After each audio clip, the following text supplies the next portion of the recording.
అందరికీ నమస్కారం అండి.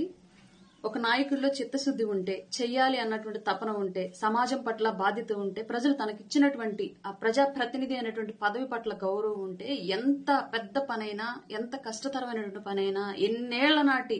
జాడ్యం పట్టుకుపోయి ఉన్నటువంటి పనైనా సరే, ఒక నాయకుడు ఎంత సమర్థవంతంగా హ్యాండిల్ చేయగలరు,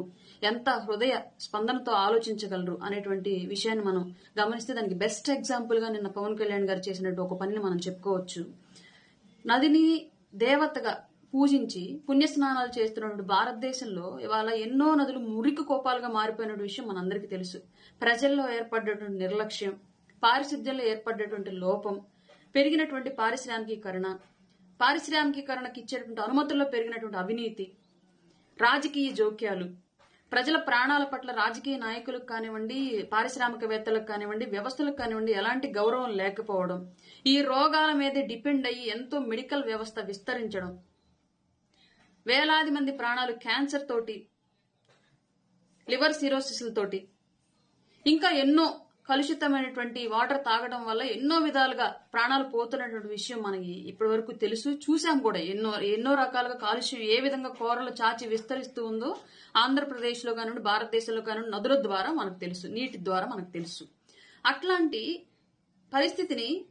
చాలా సమర్థవంతంగా ఆలోచించి అప్పటికి అప్పుడు గోదావరి పుష్కరాలు వస్తున్నాయంటే జనాలు ఎలా ఉన్నా సరే, నమ్మకం అనేది ఎలా ఉన్నా సరే ఆమోదించేలాగా చేసింది కాబట్టి ఆ మురికి నీళ్ళని ఎత్తిని చల్లుకొని ఆ మురికి నీళ్లలోని పుణ్యం వెతుక్కుని వచ్చేటువంటి వాళ్ళం 100%. ఎవరైనా సరే జనరల్ గా నమ్మితే ఇంకా నమ్మకం ఆ స్థాయిలో ఉండిద్ది కాబట్టి మనిషికి. అట్లా కాకుండా పుణ్యం రావడం అట్లా పెట్టి ఈ నీటిలో మునిగితేనో ఈ నీరుని తాగితేనో రోగాలు వస్తాయి కదా అని చెప్పేసి ఆలోచించి పుష్కర ఘాట్లన్నింటినీ కూడా పరిశీలించి కళ్ల ముందు కనిపిస్తున్నటువంటి మురికి కోపాల్లో ఉన్నటువంటి గోదావరి నదీ పాయలను చూసి పవన్ కళ్యాణ్ గారు ఒక నాయకుడు ఎంత సమర్థవంతంగా ప్రజల కోసం ఆలోచించగలడో చూపించినటువంటి వ్యక్తి పవన్ కళ్యాణ్ గారు. అప్పటికి అప్పుడే సమీక్షలు నిర్వహించి సంబంధిత అధికారులతోటి మీటింగ్లు ఏర్పాటు చేసి ఒక టాస్క్ ఫోర్స్ ని తీసుకురావడంతో పాటు ఏదో మాటలతోనే ఆగకుండా జీవోను కూడా తీసుకొచ్చి దాంట్లో కొంతమంది సభ్యులను కూడా యాడ్ చేసి కమిషనర్ల స్థాయి నుంచి, కలెక్టర్ల స్థాయి నుంచి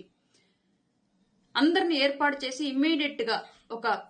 యుద్ధ ప్రాతిపదికన పుష్కరాలు మొదలయ్యే లోపే మొత్తం నదంతా కూడా పరిశుభ్రంగా తయారవ్వాలి అని చెప్పినటువంటి విధానం నిజంగానే చాలా అంటే చాలా మనసుకు హత్తుకునేలా ఉంది. ఒక నాయకుడు అంటే ఇలా ఉండాలి అని చెప్పేసి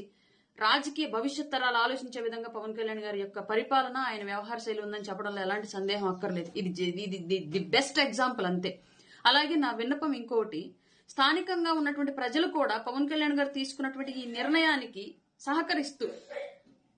ఎవరైతే ఆ టాస్క్ ఫోర్స్ ద్వారా నియమింపబడిన సిబ్బంది ఎవరైతే ఉన్నారో వారికి సహకరిస్తూ స్థానికంగా మీ ప్రాంతాల్లో ఉన్నటువంటి నదులను క్లియర్ చేసే దాంట్లో మీరు కూడా పాల్గొని యుద్ధ ప్రాతిపదికన ఈ విషయాన్ని ముందుకు తీసుకెళ్తూ,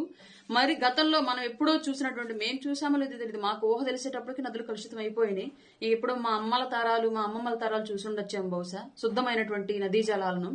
ఇవాళ మళ్ళా ఆ స్థాయిలో నదీ జలాల శుద్ధతకి మనందరం సపోర్ట్ చేయాలి అని, అలాగే మనం కూడా స్వీయ నియంత్రణ, మనం కూడా నదులకు వెళ్లేటప్పుడు కానివ్వండి, నదుల్లో వదిలేటప్పుడు కానివ్వండి, ఏవైనా విషపూరితమైనటువంటి కెమికల్స్ ని విడుదల చేయడం కానివ్వండి, లేదంటే ఏవైనా